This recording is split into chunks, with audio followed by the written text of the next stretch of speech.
சில பேர் சார் வாழ்க்கையில சலிப்போடயே இருப்பாங்க சார். எப்படி இருக்கீங்கன்னு கேட்டா ஏதோ இருக்கேங்க, என்னத்த வாழ்ந்து என்னத்த போய் என்னத்த ஆபீஸ்க்கு போய் வாழ்க்கையை சலிச்சுக்கிட்டே இருப்பான் வாழ்க்கை முழுக்க. அது ஒரு சேல்ஸ் டீம்.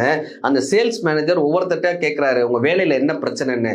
சொல்றாங்க, என்னங்க வேலை இது, 50 வீட்டு கதவை தட்டுனா 5 மிஷின் விற்கும், எங்களை ஒரு மனுஷனா கூட யாரும் மதிக்க மாட்டாங்க, வெளியே போய் சொல்லுவாங்க. ஒரு 5 மிஷின் விற்கிறதுக்கு தினம் 50 வீட்டு கதவை தட்டுனுங்க, இது ஒரு வேலையான்னு எல்லாரும் சலிச்சுக்கிறாங்க. அந்த டீம்ல பெஸ்ட் எம்ப்ளாயியா இருக்கிறவரு ஒரு நாளைக்கு 15 மிஷின் விற்கிறாரு. எல்லாரும் ஆச்சரியத்தோட அவர்கிட்ட எப்படின்னு கேட்கிறாங்க. அவர் சொல்றாரு, சார் 50 வீட்டு கதவை தட்டினா 5 மிஷின் விற்கும்ன்றத நான் கத்துக்கிட்டேன். அப்ப 10 வீட்டு கதவை தட்டினா ஒரு மிஷினை விற்க முடியும்ன்ற ஒரு நம்பிக்கை எனக்கு பிறந்துச்சு.